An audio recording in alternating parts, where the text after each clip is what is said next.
আমি এই জামাতে ইসলামী আর ছাত্র শিবিরকে আমি নাম দিয়েছি বাংলাদেশের ফিনান্সিয়াল অলিয়া উলিয়া।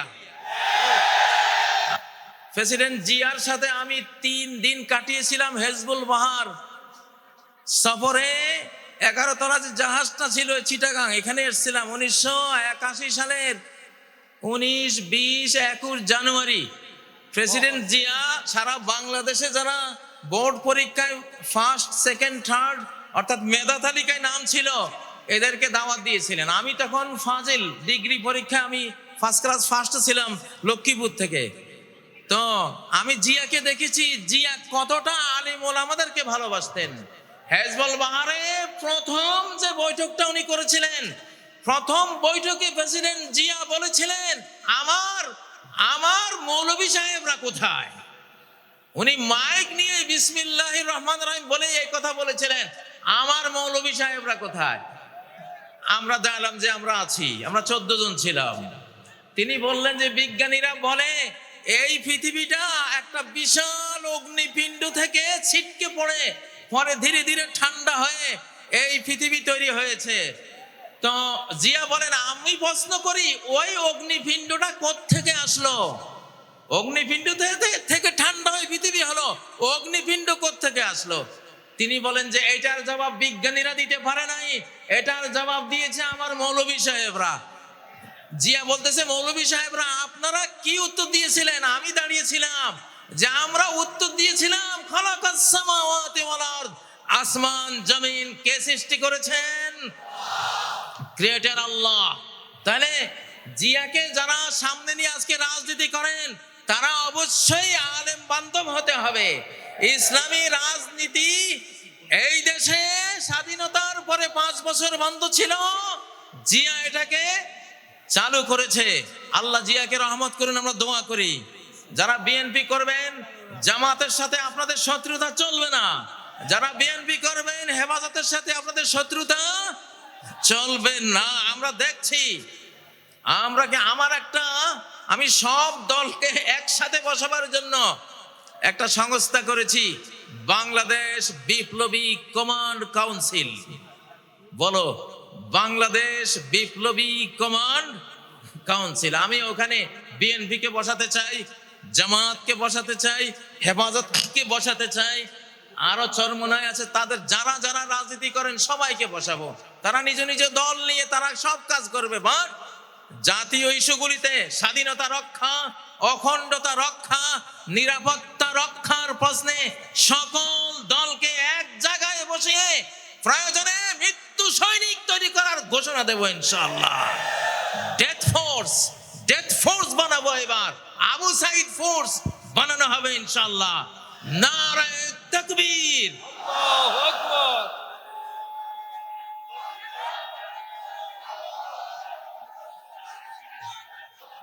এখান থেকে একটা স্লোগান দাও না, তাকবীর দাও। যুবক তোমাদের কাজ হলো যুদ্ধ। নারায়ে তাকবীর, নারায়ে তাকবীর, আল্লাহু আকবার। বিপ্লব বিপ্লব, ইসলামী বিপ্লব, মুফতি কাজী ইব্রাহিম জিন্দাবাদ জিন্দাবাদ। নারায়ে তাকবীর, আল্লাহু আকবার। আমার ভাইয়ের রক্ত, শহীদদের রক্ত, ওয়াসিম ভাইয়ের রক্ত, আবু সাইদের রক্ত।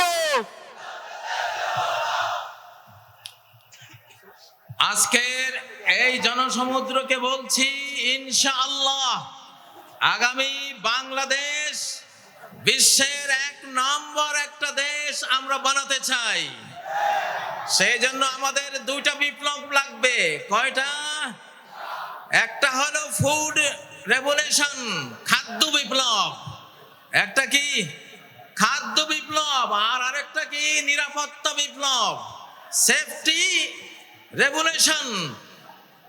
আল্লাহ তাআলা বিশ্ব রাজনীতি সূরা কুরাইশের একটা আয়াতে শেষ করে দিয়েছেন, একটা আয়াত। আল্লাযী আত'আমাহুম মিন জু' ওয়া আমানাহুম মিন খাউফ, যে আল্লাহ ক্ষুধার সময় খাদ্য যোগান আর ভয়ের সময় নিরাপত্তা যোগান। সরকারের দুইটাই কাজ, জনগণকে খাবার দেয়া, জনগণকে নিরাপত্তা দেয়া। বঙ্গবন্ধু খাবারও দিতে পারে নাই, নিরাপত্তাও দিতে পারে নাই, এই জন্য ইতিহাসের করুণ পরিণতিতে চলে গেছে, ঠিক নয় কি?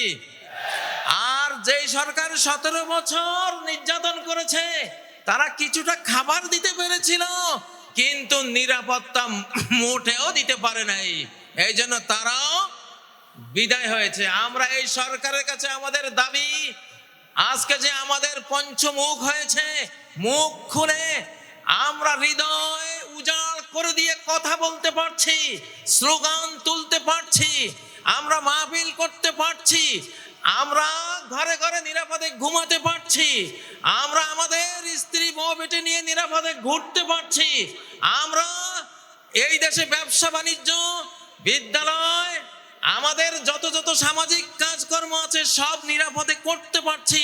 আমাদের এই নিরাপত্তা যতদিন অক্ষুণ্ণ থাকবে, সরকারও অক্ষুণ্ণ থাকবে ইনশাআল্লাহ। আমাদের জনগণের পেটে খাবার চাই, দ্রব্যমূল্যের ঊর্ধ্বগতি টেনে ধরতে হবে। বাংলাদেশের প্রতি ইঞ্চি ভূমিকে আমরা ফসলি জমিতে পরিণত করতে চাই ইনশাআল্লাহ। আল্লাযী আত'আমাহুম মিন জু', যে আল্লাহ ক্ষুধার সময় খাবার জুগিয়েছেন, সে আল্লাহর ইবাদত করি, ঠিক না? তাহলে যেই সরকার আমাদের ক্ষুধায় খাবার জোগাবার ভূমিকা পালন করবে, আমরা সেই সরকারের পাশে থাকবো ইনশাআল্লাহ, ঠিক না? ও ভাইয়েরা, যে সরকার নিরাপত্তার কাজ করবে আমরা তাদের সাথে থাকব। তবে আমাদের এই সরকার অধিকাংশ বড়দের সরকার, অধিকাংশ কি বড়দের সরকার। জোয়ান দুইটা পোলা ছিল, নাহিদ আর আসিফ, ওদের মন্ত্রণালয় পুড়ে দিয়েছে। এটা একটা ষড়যন্ত্র, কোনো সন্দেহ নাই। এই জন্য সকল ষড়যন্ত্রের জন্য আমরা প্রত্যেকে আজ বাংলাদেশের এক একজন সৈনিক ইনশাআল্লাহ। আমরা প্রত্যেকে বাংলাদেশের সৈনিক। গতকাল এক ওয়াজ মাহফিলে বলেছিলাম, কোরআন আর লোহা একসাথে থাকে। নবীজির কোরআনও ছিল, লোহাও ছিল। লোহা মানি তলোয়ার, লোহা মানি বল্লম, লোহা মানি তীর, লোহা মানি লোহার বর্ম, লোহা মানি হেলমেট, লোহা মানি ঢাল। নবীজির কোরআনও ছিল, লোহাও ছিল। সাহাবীদের কোরআনও ছিল, লোহাও ছিল। এই জন্য তারা কোরআন দিয়ে হেদায়েত করেছে, যে হেদায়েত কবুল করেনি লোহা দিয়ে তাকে ঠান্ডা করে দিয়েছে, ঠিক নয় কি? এখন আমাদের অবস্থা কি? সরকারের কাছে লোহা আছে, কোরআন নাই। আলেম ওলামা পাবলিকের কাছে কোরআন আছে, লোহা নাই।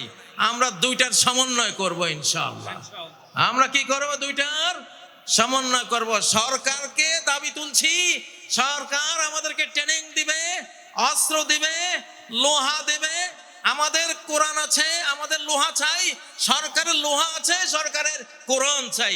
দুটার সমন্বয় হলে এই বাংলাদেশের দিকে চোখ তুলে তাকাবার কোনো মানুষ খুঁজে পাওয়া যাবে না ইনশাআল্লাহ। আমি গ্রেফতারির রাতের স্লোগানটি আবার দিচ্ছি, র মুক্ত বাংলাদেশ জিন্দাবাদ জিন্দাবাদ। বলো, র মুক্ত বাংলাদেশ জিন্দাবাদ জিন্দাবাদ। এই স্লোগানটা দরকার আছে না নাই? এখনো লাখ লাখ স্যাবটিওর কিন্তু ঘাপটি মেরে বসে আছে না?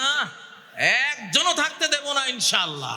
সবাইকে একেবারে ছক্কা মেরে সীমানার ওপারে, মাথার উপর দিকে উড়িয়ে, ঠিক নয় কি? কারা কারা রাজি আছো? র মুক্ত বাংলাদেশ, স্বাধীন সমৃদ্ধ নিরাপদ বাংলাদেশ,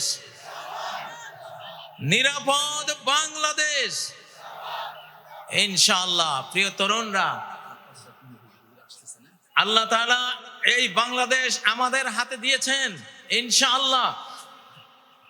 বাংলাদেশের মাথায়, জনগণের মাথায় বিপুল বুদ্ধি, আলহামদুলিল্লাহ, অনেক জ্ঞান। তোমরা কি লিটল ড্রাগনের নাম শুনেছো? তরুণরা, লিটল ড্রাগন কাকে বলে? লিটল মানে ছোট্ট ড্রাগন। এম এম আলম নাম শুনেছো? 1965 আকাশ যুদ্ধে 1 মিনিটে 40 সেকেন্ডে 4টা শত্রু বিমান ঘায়েল করেছে। পরে আরেকটা মোট 5টা শত্রুর জঙ্গি বিমান ভূপাতিত করেছে। এম এম আলম, সে বাঙালি, সে কি বাংলাদেশি যুবক, লিটল ড্রাগন। আমরা গায়ে যাতে ছোট, কিন্তু বুদ্ধি জ্ঞানে অনেক বড় জাতি, আলহামদুলিল্লাহ। এই জন্য আমাদের বাংলাদেশের আগামী দিনের উন্নতি সব কিছু আমরা ফিজিক্যাল পরিশ্রমের পাশাপাশি বুদ্ধির যুদ্ধে আমাদেরকে এগিয়ে যেতে হবে, বুদ্ধির লড়াইয়ে এগিয়ে যেতে হবে, চিন্তার লড়াইয়ে আমাদেরকে এগিয়ে যেতে হবে।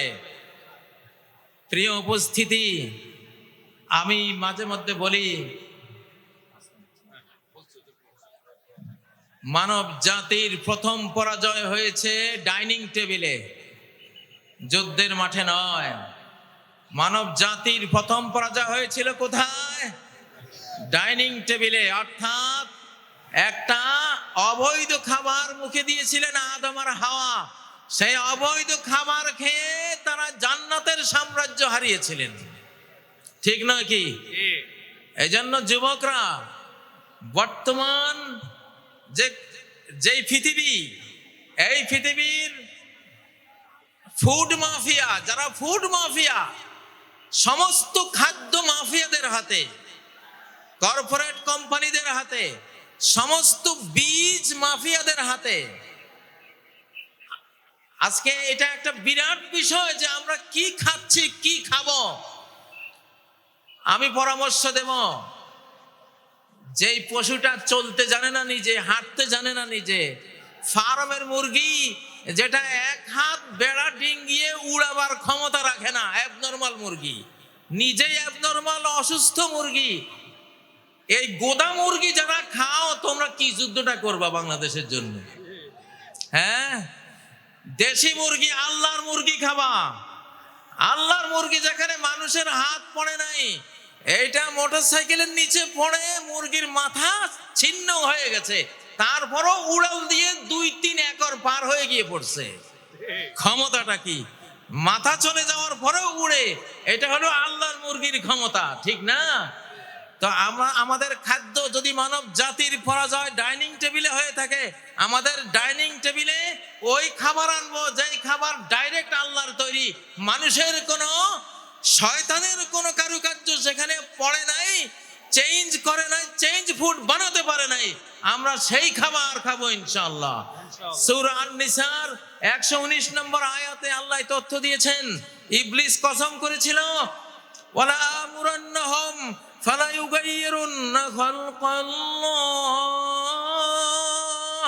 আমি মানব জাতিকে কমান্ড করে করে আল্লাহর সৃষ্টিকে আমি সব পরিবর্তন করে দেব। সেই চেঞ্জ, পরিবর্তিত খাদ্য পানীয় এসব খেয়ে তারা ফিজিক্যালি ধ্বংস হবে, মেন্টালি ধ্বংস হবে, তারা স্পিরিচুয়াল, আধ্যাত্মিক ভাবে ধ্বংস হবে, চিন্তা চেতনায় ধ্বংস হবে। এইভাবে সর্বনাশ করব। এই জন্য শিশুদেরকে, নারীদেরকে এবং আমাদের নিজেদেরকে আমরা কি খাওয়াচ্ছি, আমাদের খাদ্য টেবিলে নজর দেয়া, এইটা আমাদের 1 নাম্বার কর্মসূচির মধ্যে রাখতে হবে ইনশাআল্লাহ। প্রিয় উপস্থিতি, ডক্টর মিজানুর রহমান আজহারি ইনশাআল্লাহ তিনি আসবেন বাংলাদেশে, প্রথম তিনি আসছেন। আমিও তাকে উৎসাহ জুগিয়েছি যে আমি তো এসে গেছি, তুমি আসো ইনশাআল্লাহ, আমরা একসাথে লড়াই করব। তোমরা যুবকদের আইকন ডক্টর আজহারি সাহেব আসবেন ইনশাআল্লাহ, তোমরা মন প্রাণ খুলে ওয়াজ শুনবা। এখন আমরা তো 60 পার হয়ে গেছি, এখন পৃথিবীটা আমাদের না, পৃথিবীটা তোমাদের। তোমাদের সৌভাগ্য যে আন্দোলন সফল করতে হলে নবীনদের আবেগ উচ্ছ্বাসের সাথে প্রবীণদের অভিজ্ঞতা, এক্সপেরিয়েন্স সংযুক্ত হতে হয়। সেজন্য আমরা যারা প্রবীণ, আমরা তোমাদের সাথে থাকবো ইনশাআল্লাহ। আর তোমাদের নবীন যারা আইকন আছে তোমরা তাদেরকে নিয়ে একটা সুন্দর, একটা সোনার নিরাপদ স্বাধীন সমৃদ্ধ দেশ গড়ে আমাদেরকে উপহার দেবে। আল্লাহ তোমাদেরকে তৌফিক দিন, আল্লাহ তোমাদেরকে সেই জন্য জ্ঞান বুদ্ধি বাড়িয়ে দিন। আল্লাহ তোমাদেরকে সর্বপ্রকারের ফিজিক্যাল, স্পিরিচুয়াল, মেন্টাল, কালচারাল এবং ধর্মীয় যত যোগ্যতা লাগে সব যোগ্যতা আল্লাহ তোমাদেরকে দান করেন। আজকের এই মাহফিলকে আল্লাহ সফল করেন। যেই মরহুম মৌলানা শহীদুল্লাহ স্মৃতি সংসদের আয়োজনে আজকের এই আয়োজন, আল্লাহ তার কবরকে জান্নাতের বাগানে পরিণত করুন। তার আমলনামায় আজকের প্রতিটি বর্ণের সওয়াব আল্লাহ পৌঁছে দিন। প্রতিটি শ্রোতা, প্রতিটি বক্তার এই কষ্টার্জিত মাহফিলে আল্লাহর যত রহমত, অনুগ্রহ, ফজল ও করম বর্ষিত হবে, আল্লাহ তাআলা মৌলানা শহীদুল্লাহকে এটি দান করেন। তারই ছেলে নেয়ামতুল্লাহ ভাইয়ের আয়োজনে এত বিশাল একটি আয়োজন তোমরা পেয়েছো। নেয়ামতুল্লাহ ভাইকেও আল্লাহ নেয়ামত দিয়ে ভরপুর করে দিন। আমাদেরকেও অংশীদারিত্বে রাখুন, আমাদেরকেও নেয়ামত দিয়ে পরিপূর্ণ করুন। সারা বাংলাদেশে যদি খাদ্যের ঘাটতি হয়, মান্না সালোয়া দিয়ে আল্লাহ তাআলা ঘাটতি পূরণ করে দিন। যদি নিরাপত্তার অভাব হয়, আমাদের নিরাপত্তা বাহিনীর শক্তির অভাব হয়, তাহলে অ্যাঞ্জেল ফোর্স, ফেরেশতা বাহিনী দিয়ে আল্লাহ আমাদের নিরাপত্তা পুষিয়ে দেন, আমাদের নিরাপত্তার ঘাটতি পূরণ করে দেন। সম্মানিত উপস্থিতি, আমি আর কথা এখন দীর্ঘায়িত করব না। আল্লাহ তাআলার প্রশংসা করে আপনাদের কাছ থেকে বিদায় নিচ্ছি।